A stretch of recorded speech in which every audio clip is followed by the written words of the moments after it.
हमने कई बार बात की है कि हमारी समस्याओं का, दुखों का, हमारी उलझनों का, हमारी परेशानियों का, संबंधों में प्रेम विहीनता का, ऐसी अनेक समस्याओं का कारण हमारी संस्कारबद्धता ही है।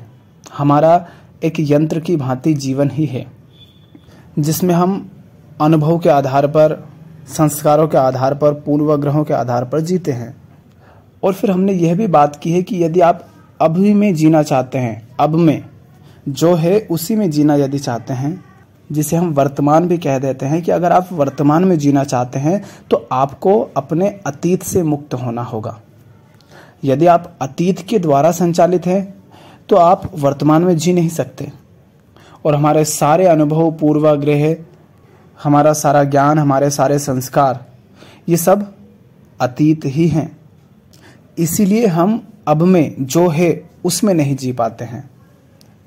तो इस पर कई लोगों के सवाल होते हैं कि क्या हम कंप्यूटर चलाना छोड़ दें?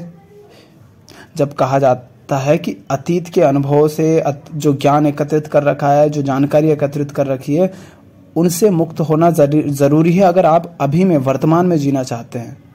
तो सवाल तो उठना जाहिर है कि क्या मोबाइल चलाना भूल जाएं? अगर इस तरह सबसे मुक्त हो गए, सारी जानकारियां मिट गई, तो हम तो यही भूल जाएंगे कि हमारा घर कहाँ था, हमारे परिवार कौन है। कोई मशीन चलाता हो तो मशीन चलाना भूल जाएगा, एरोप्लेन चलाने वाला एरोप्लेन चलाना भूल जाएगा। तो क्या यही उसका अर्थ है? नहीं। देखो, दो तरह की बातें होती है, उसे दो तरह से सीखना बोलते हैं। कि सीखना दो तरह का होता है।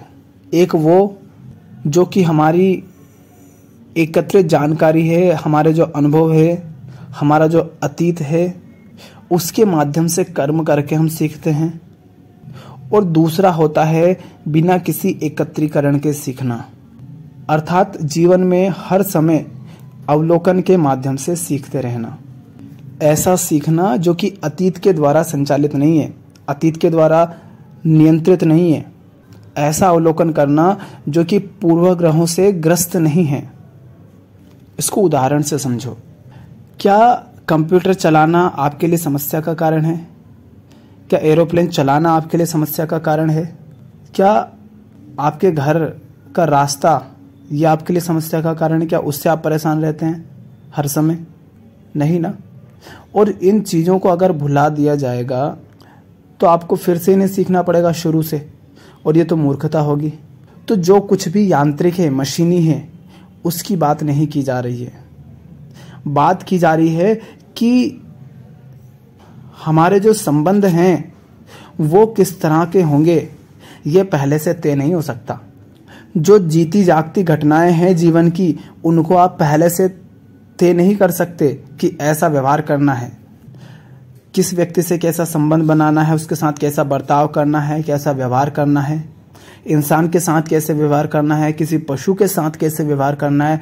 क्या ये पहले से सीखा जा सकता है? ये तो तत्क्षण उस व्यक्ति के साथ संबंध पर ही निर्भर करेगा ना, कि उसके साथ आपका संबंध कैसा होगा। और अगर ये पहले से सीखा दिया जाए तो क्या ये एक यांत्रिक प्रक्रिया नहीं हो गई?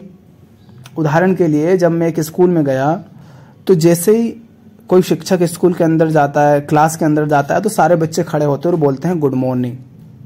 क्या ये संस्कारबद्धता नहीं है? उनको क्या पता कि ये व्यक्ति कैसा है, क्या ये व्यक्ति इस योग्य है भी या नहीं कि इसको सम्मान दिया जाए, ये जब ये प्रवेश करे तो इसके सम्मान में खड़ा हुआ जाए। और उनको ये भी नहीं पता है कि वो खड़े क्यों हो रहे हैं। बस उनको बता दिया गया है कि जब कोई क्लास में आए, कोई ऐसा व्यक्ति जो स्टूडेंट नहीं है तुम्हारी कक्षा का, तो कोई शिक्षक आए या कोई बाहर से तुम्हें देखने या चेक करने आए, तो खड़े हो जाना। ये संस्कारबद्धता है या नहीं है? और क्या ये सही है? क्या ये मशीन नहीं है? तो एक सीखना होता है यहाँ कि सामने जो व्यक्ति है, हम उसके साथ किस तरह संबंधित हो रहे हैं। अब वो लिखना भूल जाए तो ये तो दिक्कत हो जाएगी। लिखना भूलने के लिए आपसे नहीं कहा जा रहा है। आपसे नहीं कहा जा रहा है कि आपको आज कौन सी पुस्तकें पढ़नी है, स्कूल में जाकर के उनको बैग में रखना भूल जाओ, या खाना कैसे खाते हैं वो भूल जाओ। नहीं, वो हमारी समस्या का कारण है भी नहीं। आपका मन उन सब चीज़ों से परेशान नहीं रहता है। हमने बड़ी मेहनत करके तकनीकी ज्ञान के माध्यम से, जानकारियों के माध्यम से, अनुभवों के आधार पर एरोप्लेन बनाना तो सीख लिया। एक सीखना यह है, पर क्या हम ये सीख पाए हैं कि हमने इतने एरोप्लेन चला करके कितना हम प्रदूषण कर रहे हैं? क्या वो व्यक्ति जिसे आप बहुत समझदार कहते हैं, बहुत अमीर है, वो जो अकेला, सिर्फ अकेले अपने आप के लिए एक पूरा एरोप्लेन चलाता है और कितना प्रदूषण करता है? क्यों? सिर्फ उस अकेले को उस प्लेन से जाना है, इसलिए आप उसे समझदार समझते हैं, पर क्या वो सचमुच समझदार है? एक पूरा गांव जितना प्रदूषण नहीं करता है, उससे ज़्यादा वो अकेला व्यक्ति कर देता है। हमने तकनीकी जानकारियों, ज्ञान, अनुभव, इन सब के आधार पर हथियार बना लिए, तोप, टैंक, मिसाइलें बना ली, पर इतने सारे युद्ध हो गए हैं संसार में, क्या उसके बाद भी इंसान ये सीख पाया है कि युद्धों का परिणाम सिर्फ विनाश ही होता है? युद्धों से कभी भी संसार में प्रेम, सहिष्णुता, करुणा, इन सब का संचार नहीं होता। क्या ये सीखा इंसान ने? नहीं सीखा ना। इसको सीखना बोलते हैं। ये होता है दूसरा सीखना, कि हम जो कुछ भी कर रहे हैं, जो कर्म हो रहे हैं, उन कर्मों से हम सीख रहे हैं या नहीं सीख रहे हैं, या बस हमसे कह दिया है कि युद्ध करना होता है तो कर रहे हैं। बच्चे को सिखा दिया है कि माता पिता के पैर छूने, चाहे माता पिता कल पैर छूने लायक थे और आज रहे ही नहीं पैर छूने लायक, पर संस्कारित है तो वो छुएगा, प्रणाम करेगा। और उसे बता दिया कि पड़ोसी जो है उसका सम्मान बिल्कुल नहीं करना है, चाहे पड़ोसी बिल्कुल सचमुच में महात्मा हो, फिर भी बच्चा उनका सम्मान नहीं करेगा, उनसे सीखेगा नहीं। क्यों? क्योंकि कह दिया है कि पड़ोसी से बात नहीं करना है। तो ये दो तरह का सीखना होता है। एक वो जो ज्ञान, संस्कार, अतीत, इन सब पर आधारित होता है, जो कि तकनीकी क्रियाओं में आवश्यक होता है।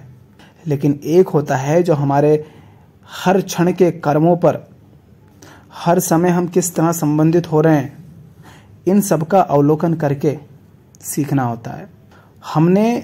मनुष्य ने आज तक इतनी हिंसा करी, पर क्या हिंसा कर करके वो सीख पाया कि हिंसा के परिणाम क्या होते हैं? इंसान बार बार क्रोध करता है, पर क्या क्रोध करके भी वो सीख पाया कि क्रोध से होता क्या है? तो व्यक्ति से कैसे संबंधित होना है, पेड़ पौधों, पशु पक्षियों से कैसे संबंधित होना है, किसी वस्तु से कैसे संबंधित होना है, किस तरह से बर्ताव करना है, कैसा व्यवहार करना है, ये सब पहले से नहीं सिखाया जा सकता। ये तो तत्क्षण सीखा जाता है, उसी पल में सीखा जाता है। इसे कहा जाता है कि ये बिना संस्कार बद्धता के हो, ये अवलोकन बिना किसी पूर्वाग्रह के हो, ये अवलोकन अतीत पर आधारित ना हो, तब हम उसमें जी पाएंगे जो है। सब विवाह करते हैं और हर व्यक्ति का जीवन हमारे सामने है। क्या उनके विवाह को देखकर भी आप सीख पाए हैं कि विवाह करने का परिणाम क्या होता है?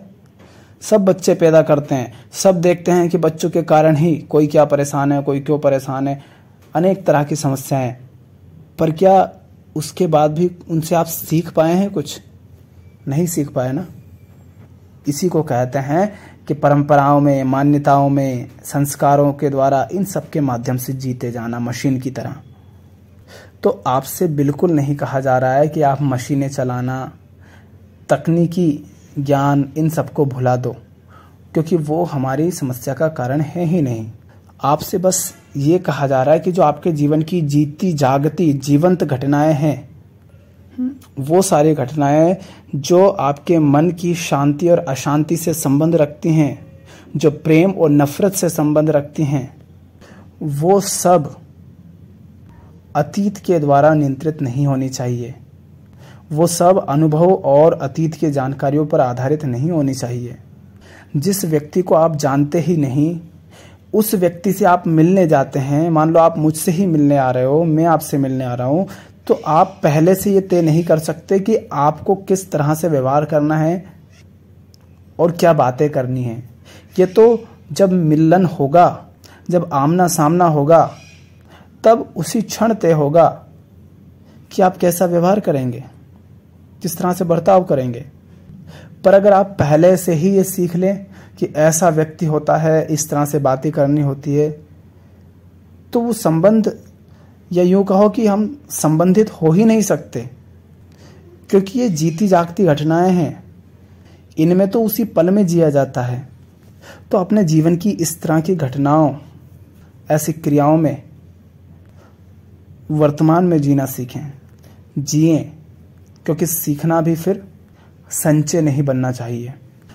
इसको संबंधों में इस तरह भी देख सकते हैं कि व्यक्ति के साथ आप कैसा व्यवहार करेंगे, कैसा बर्ताव करेंगे, ये उस व्यक्ति पर निर्भर करना चाहिए, ना कि उस व्यक्ति के साथ आपका रिश्ता क्या है इस पर। अगर आपका व्यवहार इस बात पर निर्भर करता है कि आपका उस व्यक्ति से रिश्ता क्या है, तो फिर आप अतीत से संचालित हो रहे हैं, क्योंकि आपको ये भी बताया गया होगा कि जब किसी व्यक्ति से ऐसा रिश्ता होता है तो उसके साथ कैसे व्यवहार करना होता है। तो आपका व्यवहार, आपका बर्ताव, आपका संबंध, आपके कर्म, आपका अवलोकन व्यक्ति पर निर्भर होना चाहिए, ना कि उस व्यक्ति के साथ अपने रिश्ते पर। अवलोकन व्यक्ति का होना चाहिए, ना कि रिश्ते का, क्योंकि अगर अवलोकन सही होगा तो रिश्ता अपने आप बदल जाता है।